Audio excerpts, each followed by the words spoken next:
한국경제TV 생생한 실전 투자 정보 와우퀴즈.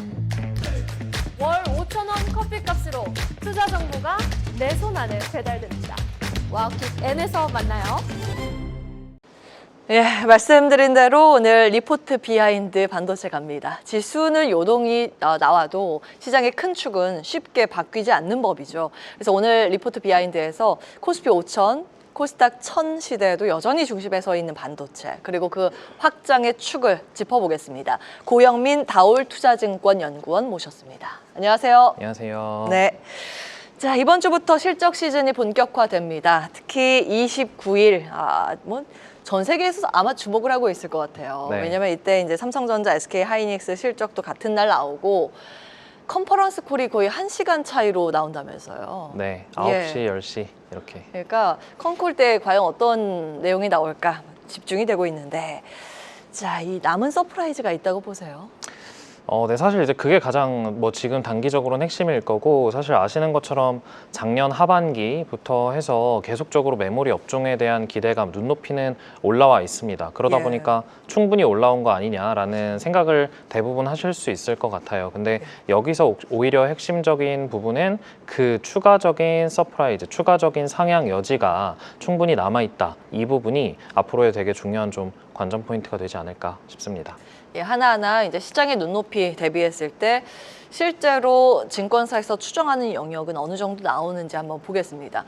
지난번에 1월 초에 내신 리포트 보니까 삼성전자 목표가를 16만 원으로 상향하셨는데 네. 이미 22일 시초가에 16만 원 터치를 하고 내려왔습니다. 그래서 이제 목표가 바꿀 의향이 있으신지 여기서 여쭙습니다. 일단 앞서서 예. 짧게 말씀드린 거긴 하지만 그 1월 29일 날 있을 실적 발표 이후에 저를 비롯한 아마 많은 애널리스트 분들의 추정치가 전반적으로 상향이 될 수 있는 그 실적 발표일 거다라고 저희는 좀 보고 있고요. 상향 가능성이 높다. 네, 그 예. 말인즉슨 그 어닝 추정치의 상향만 놓고 보더라도 지금 지점에서는 아마 추가적인 상승 여력을 계산할 수 있기에 되게 용이한 시기다. 라는 부분이고, 저희가 아직 제시드리지 않은 부분이기 때문에 구체적인 숫자로 말씀드리긴 어렵지만, 여하튼 지금의 상황에서는 당연하게도 어찌 보면 그런 흐름은 유력하다라고 말씀드릴 수 있을 것 같습니다.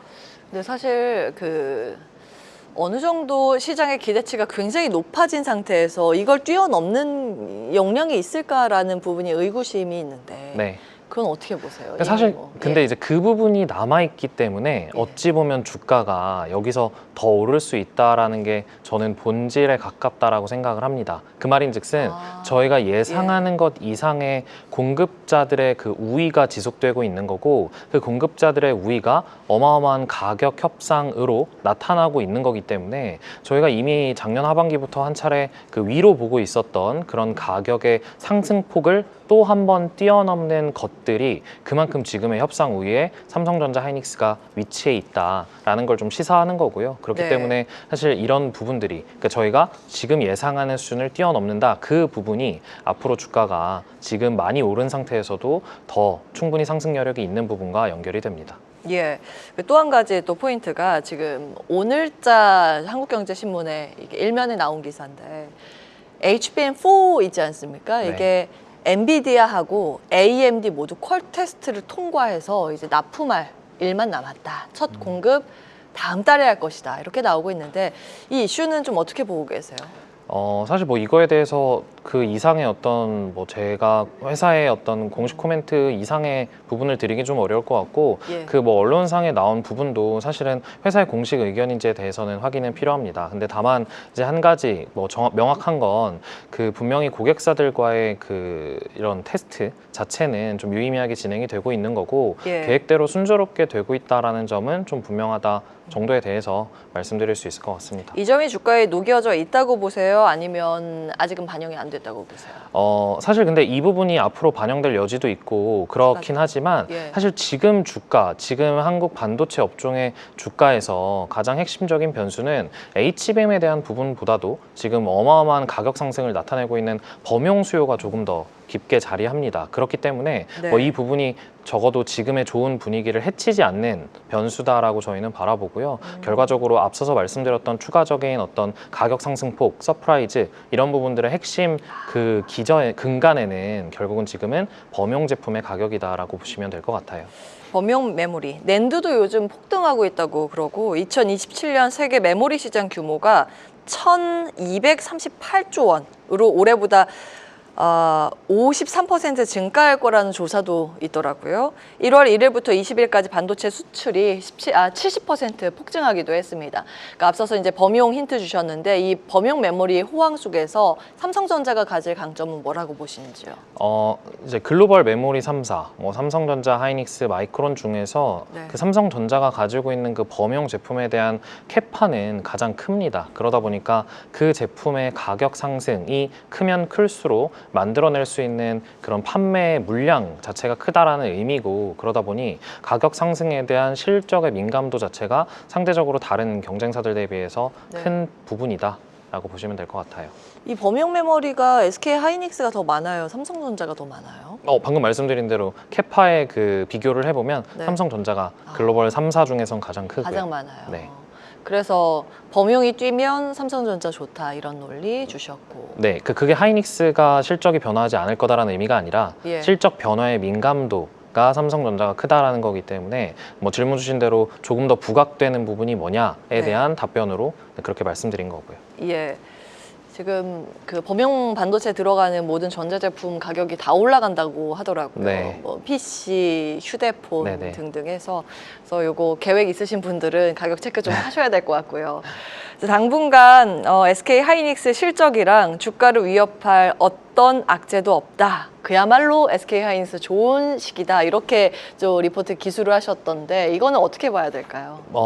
지금 아까 말씀드렸던 두 가지 축, 그래서 한 가지는 HBM, 한 가지는 범용 메모리, 이 두 가지 관점에서 SK 하이닉스는 이미 기존의 그 HBM에서 경쟁력을 우수하게 끌고 가고 있는 업체였기 때문에 그 나머지인 범용 메모리 수요마저도 좋아지고 있는 지금 상황에서는 추가적인 실적이나 뭐 전반적인 그런 분위기가 뭐 예. 그야말로 진짜 흠잡을 것 없이 좋을 시기다라는 거고요. 그래서 저희는 뭐 작년 연간 전망부터 말씀드리고 있는 의견이지만 뭐 지금의 올해 상반기까지 반도체 그 메모리 반도체 범용 가격 측면에서 계속적인 좀 우상향, 그게 나아가서는 26년 말까지를 예상하고 있고, 주가의 6개월 선행성을 생각을 해봐도 여름 무렵까지에 대해서는 전혀 흠잡을 뭐 고민할 부분이 적다라는 의도로 좀 말씀드렸습니다. 자, 그럼 반도체 투톱은 일단은 좋고 이거는 가지고 있어야 된다라는 의견을 좀 힌트를 주고 계시는 거고요. 네.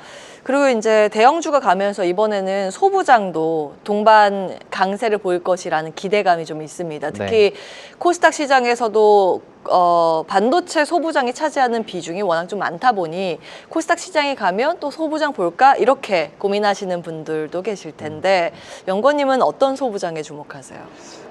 일단 사실 그 소부장이 작년 하반기에는 오르긴 했지만 대형주 대비해서 오른 폭 자체는 되게 좀 미미했다라고 표현할 수 있죠. 근데 이제 이번 상반기 기준으로는 소부장 역시도 실적이 변화하는 구간입니다. 그 말인즉슨 이제는 우리가 눈으로 체감하는 그 숫자를 통해서 소부장도 좋다라는 걸 느낄 수 있기 때문에 전반적인 뭐 밸류체인들 분위기는 좋을 거다라고 보는데, 그 중에서 조금 더 좋은 곳들 꼽자라고 한다면 저희가 생각했을 때는 상반기의 그 실적 변화에 대한 폭이 유의미할수록 주가의 퍼포먼스도 강하게 나타날 가능성이 높다라고 좀 바라보고요. 그래서 그 관점에서 저희 커버하고 있는 회사들 중에서는 VM 그리고 STI 이 두 종목이 올해 26년 상반기에 대한 실적 눈높이 자체가 유의미하게 좀 변화할 거기 때문에 그런 관점에서 좀 선호 의견 드리고 있습니다.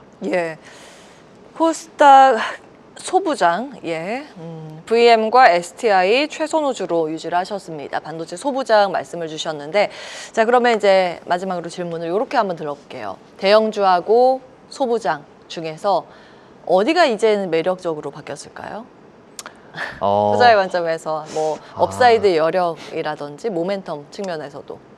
되게 좀 어려운 부분입니다. 예. 저희도 계속 좀 고민하는 부분이고, 근데 이제 중요한 건 보통 대형주에 대한 업사이드 폭이 적게 남아있다라고 체감이 된다면 소부장이 좀 더 매력적이겠습니다라고 뭔가 따로 선별해서 말씀을 드릴 것 같은데, 사실 지금 상황에서는 그 대형주 실적 역시, 즉 사이클이 아직 대형주 관점에서도 그 업사이드가 남아있는 구간이어서 사실 여기서는 뭐 앞서 잠깐 표현 주셨지만 대형주는 가지고 있는 상황에서 거기에 소부장을 추가하는 그 전략이 조금 더 타당하고요. 그렇기 때문에 뭐 대형주냐 소부장이냐에 대한 어떤 선별보다는 지금은 반도체 전반적으로 확대를 하기에 유리한 시점이다라고 저희는 좀 봅니다.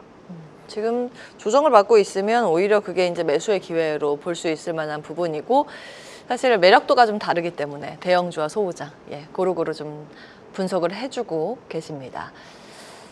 반도체 주도주는 시장에서 좀 유지가 될 것으로, 주도주의 지위에서 내려오지 않을 것으로 보시기 때문에, 그러면 이제 남은 상반기 그리고 하반기에 구분해서 투자 전략을 고루고루 좀 정리해 주신다면요? 일단 사실 올해 상반기까지는 앞서 말씀드린 대로 숫자의 변화 자체가 계속적으로 유의미하게 크게 발생할 겁니다. 그러다 보니까 사실 뭐 이 구간에서는 반도체 입장에서는 겁낼 것 없이 어찌 보면 가장 적극적으로 대응해야 된다라는 생각인 거고, 저희는 아직은 뭐 다가오지 않았지만 27년 상반기가 됐을 때는 전방 소프트웨어의 효율화 강도에 따라서 하드웨어 입장에서 경계해야 될 부분들이 있을 수도 있고 없을 수도 있습니다. 근데 제가 이렇게 모호하게 표현드린 이유는 이건 올해 하반기에 새롭게 출시되는 엔비디아의 CPX 칩, 그 결과물을 확인하면서 판단할 수 있는 부분이기 때문에 이 부분은 하반기에 봐야 되는 부분일 것 같고요. 그래서 사실 연간으로 쪼갰을 때는 상반기까지는 주가 측면에서 전혀 고민의 여지가 없습니다. 그러니 하반기보다는 상반기에 조금 더 공격적으로 대응하는 게 연간의 계획 측면에서는 조금 더 합리적이고 효율적일 수 있다라는 생각이고요. 지금은 그 하이퍼스케일러들이 어떻게 이제 투자를 단행을 하는지 그런 계획들을 보면서 대응을 할 수밖에 없는 그런 구간인 것 같습니다. 일단은 상반기까지는 무난하게 실적 전망치 상향 조정 추세 예상을 해주셨고, 하반기에 되면 그때 다시 저희가 알겠습니다. 모셔서 이야기를 듣도록 하겠습니다. 네. 여기까지 합니다. 고영민 다올투자증권 연구원과 함께했습니다. 말씀 고맙습니다. 네, 감사합니다.